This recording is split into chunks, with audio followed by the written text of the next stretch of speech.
Quem já passou por aquela frustração de perder peso com todo o esforço que isso implica, só para o ver voltar? É o famoso efeito ioiô. E a culpa, claro, parece sempre cair na falta de disciplina. Mas e se a verdadeira história for bem mais complexa? Uma história que não está escrita na nossa mente, mas sim na nossa própria biologia? Vamos começar com um número.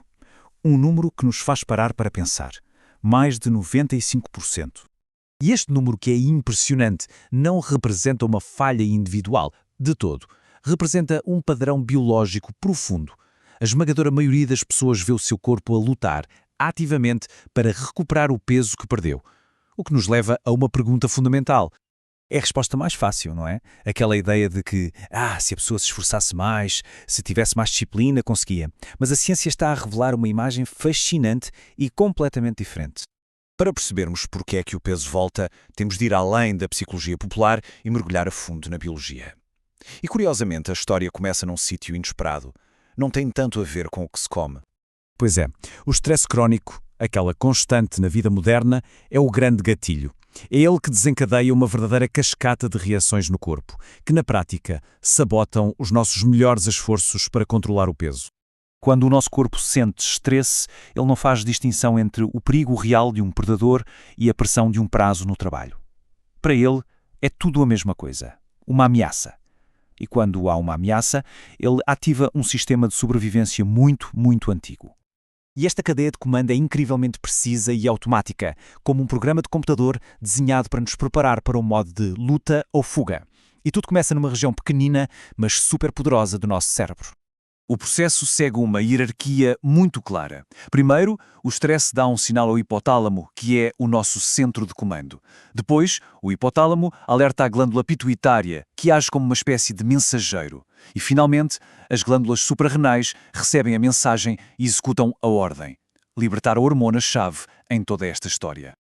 Bem, este sistema que acabamos de descrever tem um nome. É o eixo hipotálamo-pituitária-adrenal, ou, para simplificar, eixo HPA.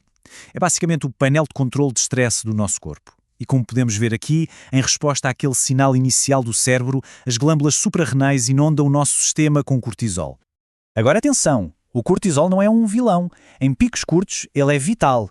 Dá-nos energia, foco, prepara-nos para a ação. O problema a sério surge quando o stress não desaparece, quando se torna crónico.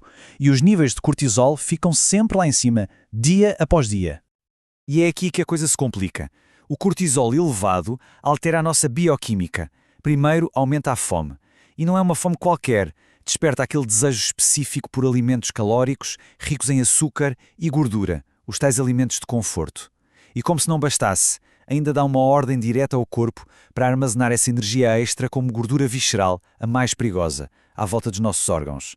Isto não é falta de força de vontade, é uma ordem hormonal. Mas o stress é só metade da equação. Vamos agora para a outra parte, que é talvez ainda mais fascinante. Parece que o nosso corpo tem uma espécie de memória de já ter tido excesso de peso e luta ativamente para voltar a esse estado. Esta citação resume a ideia na perfeição. A batalha não é apenas contra os hábitos do presente, é também contra um eco biológico do passado, uma memória que fica gravada nas nossas próprias células de gordura. E como é que o corpo guarda esta memória? Através de um processo chamado alterações epigenéticas. Pensem assim, o nosso ADN é como uma biblioteca de músicas.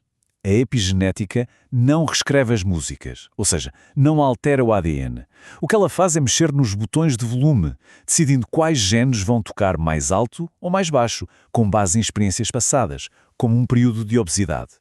E o impacto disto na prática é impressionante. Aqui à esquerda temos uma célula de gordura a funcionar normalmente, mas à direita vemos o que acontece quando ela tem essa memória epigenética. A célula torna-se hipereficiente, quase como se estivesse turbinada, pronta para absorver nutrientes e crescer muito mais depressa. Fica, no fundo, preparada e à espera da mínima oportunidade para recuperar o peso perdido. E isto não é uma coisa passageira. Tendo em conta que uma célula de gordura vive em média 10 anos, este estado de alerta máximo pode durar muito tempo, mesmo anos depois de o peso ter sido perdido. Isto explica porque é que a recuperação pode acontecer tanto tempo depois. É um desafio biológico real. Então, se estamos a lutar contra a nossa própria bioquímica e contra uma memória celular, que hipótese temos? Bem, a resposta não está em lutar com mais força, mas sim em lutar de forma mais inteligente. E este é o ponto de viragem. Em vez de usarmos a força de vontade para travar uma guerra perdida contra a nossa biologia, podemos usar estratégias comportamentais inteligentes para a contornar. E estas são as ferramentas. O controle de estímulos é simples, não ter alimentos tentadores em casa. A automonitorização ajuda a identificar padrões, como comer por stress. E definir objetivos realistas evita aquele ciclo de tudo ou nada que tantas vezes leva ao fracasso. O objetivo é tornar a escolha saudável a escolha mais fácil. Perceber esta biologia muda completamente a conversa. Deixa de ser uma questão de falha moral e passa a ser reconhecida pelo que é, um desafio biológico complexo. Resumindo, a luta é real e está enraizada na nossa fisiologia. O cortisol do stress prepara o terreno e a memória epigenética das células de gordura garante que o corpo esteja pronto para recuperar o peso. A solução não é mais força de vontade, mas sim melhores estratégias. E isto deixa-nos com uma pergunta final, muito importante. Se manter um peso baixo é uma batalha biológica constante para tantas pessoas, talvez a nossa definição de sucesso e de saúde precise de evoluir para além de um simples número na balança. É algo que vale a pena ponderar.